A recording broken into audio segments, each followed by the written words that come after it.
Well, this is a great one. Life is full of tension and paradoxes, and today we're going to talk about probably the greatest tension in investing, which is detachment versus conviction, how these live together. They're each a topic on their own. So detachment is the stoic idea of making decisions without wanting the outcome so much that you overpay or chase deals. Conviction is the offense. It's the belief in something, both a deal or a market, a thesis. You have to have both. You have to be doing enough things to be detached from the outcome, agnostic enough to get the result, but you have to have conviction to know what you want. If you don't know what you want, you can't detach enough to get it. It's confusing. Tell us what you think. It's interesting because you could use the word for conviction, you could use the word risk, and for detachment, you could use the word riskless or, low risk. And when we put it in that context, it comes up with a couple ideas.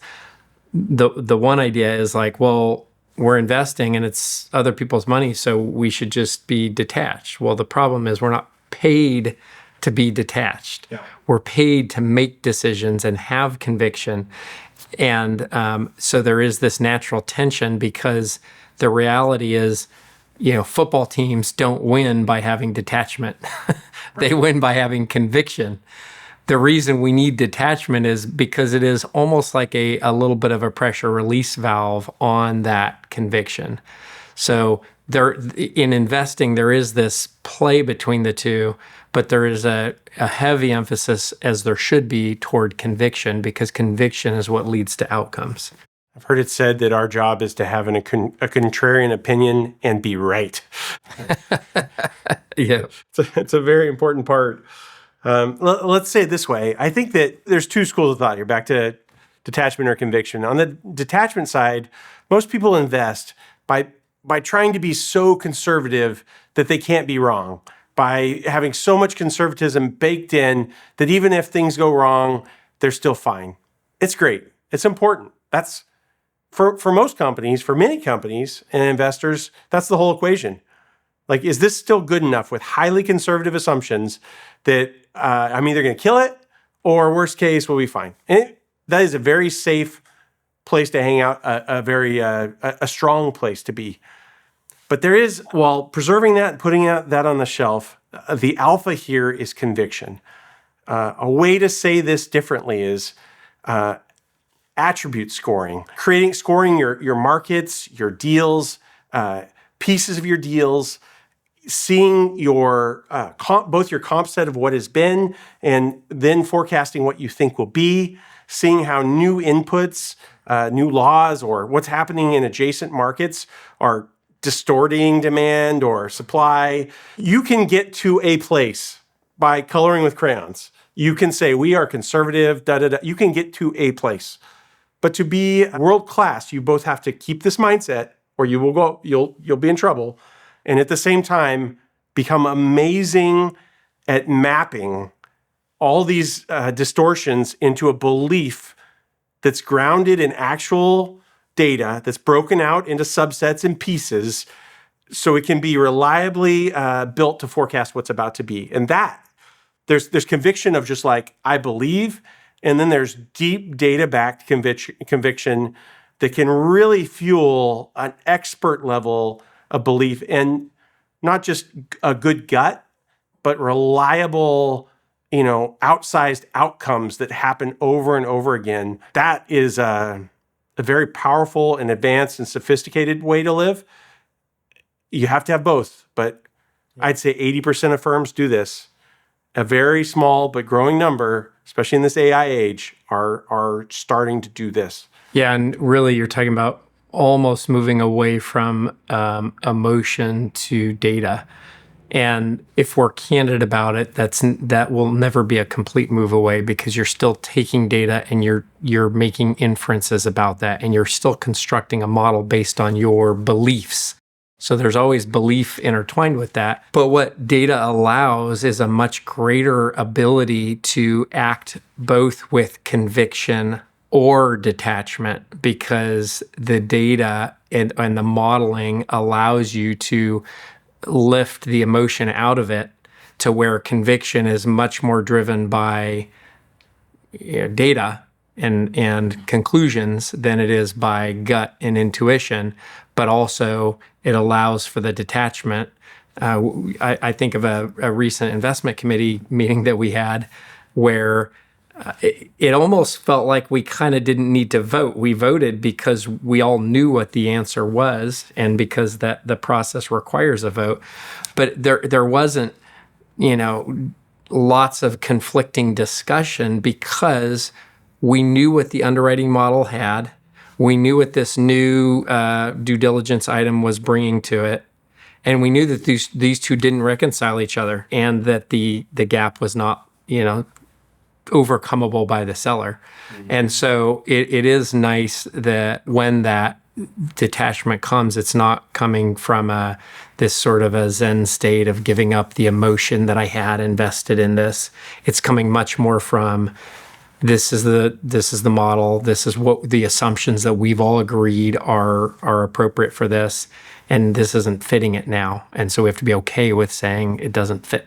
There is a delightful case of having your cake and eating it too in this scenario. And by that, I mean, what's largely gotten us here is being detachment experts of a sort. When we've talked about market cycles and a lot of other things. But in this case, I want to focus on, we are really good at a reverse funnel. We are great at putting out lots of offers, seeing which properties move towards us, which sellers move towards us. Even as we work on this today, we're going into escrow on a multi-tenant industrial deal and an apartment deal that are like incredible pricing. And it was 6 to 9 months of actually both, one was 9 months, one was over a year from first engagements and a very long, inbound process towards getting great pricing. No broker funnel, no, we're competing, just incredible in the regard that you make your money going in. In other words, our detachment has been stoic, monk-like to get to here. Our rents are conservative. We're great at conviction. We do map very well. Our underwriting is conservative, but as we mature as a firm, I could see that we're going to get more and more data points and better at synthesizing, events that create events and scenario playing and building that conviction. Because if we can continue to get better at seeing what will be, then when we buy it right, it's that much better. It's interesting because the purpose of an investment committee almost creates that balance of conviction and detachment. Because, when we're off to make our own decisions, a lot of times we can be in this echo chamber where everything's reinforcing what we already think, and we go down a path.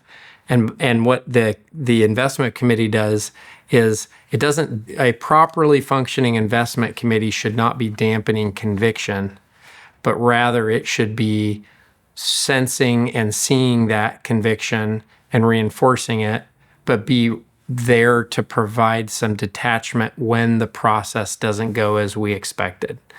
It's very rare that deals come in the investment committee, they get approved, we go through due diligence, everything's fine, and we move on and close. There are always these moments along the way where we have to balance our conviction level with, has this deal moved in a way that we should be really drawing on our detachment. I think that's where the investment committee provides a kind of a safe place for that. Well, we'll keep going down that path. Investment committee is, I think it's really crucial for them to add their pieces of value. And they come from a lot of different backgrounds, and they're also not at the deal. They're detached by nature. Yeah. The person presenting is often so in the deal that they know every piece of leverage. They've been working on it for 6 months, sometimes a year. It's tempting to be married to a deal, and investment committee can provide that piece of detachment. But I also think it's really important for investment committee to be, it's almost like investment committee's a blunt tool versus a scalpel. And it's important for the investment committee to know how much force to exert, because they aren't the investor directly. Their job is to avoid catastrophe, make sure that we're on the right path without being the king. It's like a right balance, because the people with ears to the ground are hearing things in real time, and the investment committee, is a step or two removed. That's both powerful and valuable, and makes them a little tone deaf. So they've got to be aware enough to spot that. It's an interesting discussion. I think we do it well. I think it's something that is tricky for a lot of firms. One of the other constructs that we've talked about is this idea of the reverse funnel. Instead of working through a broker's funnel and their marketed process, we want to work brokers through our funnel. Let's talk about that in the context of detachment versus conviction. Yeah, this is such a powerful idea, in that you sellers, the reason they hire brokers is they need to create an auction. Like in an auction environment, be like, oh, I want that.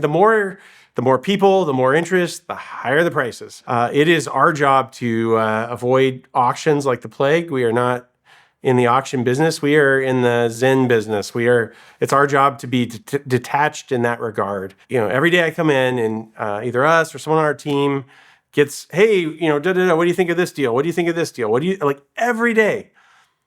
Some days we get, actually at this point we don't really. It used to be that we would get all the standard broker emails like, hey, this is coming to market and we will have call for offers on this date. They don't even email us anymore. Like, we don't even get those emails anymore. Those people don't talk to us. It's beautiful. We've cultivated over several years, the people that reach out to us are like, hey, what do you think of this deal? Da-da-da-da-da. And personally, I do check the listings. I think I've seen everything on the market in the Western United States that fits our criteria. And once every 2 weeks, I look at that. I know our team does as well. But almost always, we are waiting for a story. We are waiting for an inbound lead from someone who has an idea and a connection. This is their person, this is their seller they know directly. And for whatever reason, it's like, hey, what do you think of this? They are thinking about it. Alternatively, sometimes things go to market, they sit, they go in contract, they go out, and then we get the call. And it's like, hey, this has been out there forever. Like, it's just not taking. I know you guys aren't the highest payers, but like, can you just give us a number? Like, what would it be? And by then it's like, great. We've gone from being funneled towards an outcome to a stoic detachment of, we put out lots of offers. We see them as a Ferris wheel. You get in the car at the top and it works its way around a few times, and it's going to go on a 6 to 18 month cycle. And, it's really hard. It's really hard to go home and turn your brain off and not want a great deal. But that is where excellence and value live. Well, in a sense, that's where detachment creates conviction, because by having lots of offers out there, lots of deals underwritten, through that process, we're actually able to better discern, oh, no, that is the deal that I should be pursuing right now. And this speaks to kind of like mapping optionality and understanding how, taking the detached ability to have a lot of deals out, a lot of offers out, and use that to build conviction. Maybe speak to the discomfort of that. I'll add that it's so uncomfortable to write offers that you're not sure you want, or that are at a price that's a little embarrassing. I recently wrote an offer on a really nice deal at a pretty low number, and didn't get a response for a few days. And then finally the broker said, hey, I'm meeting with the seller. We're going to talk about that. And it was a lot less than the seller wanted, but 6 months had gone by. And even now I just have this feeling that, give it another month, we're going to hear back. And but it is 100% uncomfortable. And you have to understand that the offers you're making today, you're not going to go into contract on it tomorrow. It's going to be 1 to 2 quarters away, maybe 3. And you just have to, put it out there. But that reverse funnel has been key to our success. And when we have several deals in escrow and we have lots of offers out, we're happy. And when things start to get thin and we start to get pushed into a corner, man, that is an unhappy, uncomfortable place. So a piece of wealth is having a full Ferris wheel.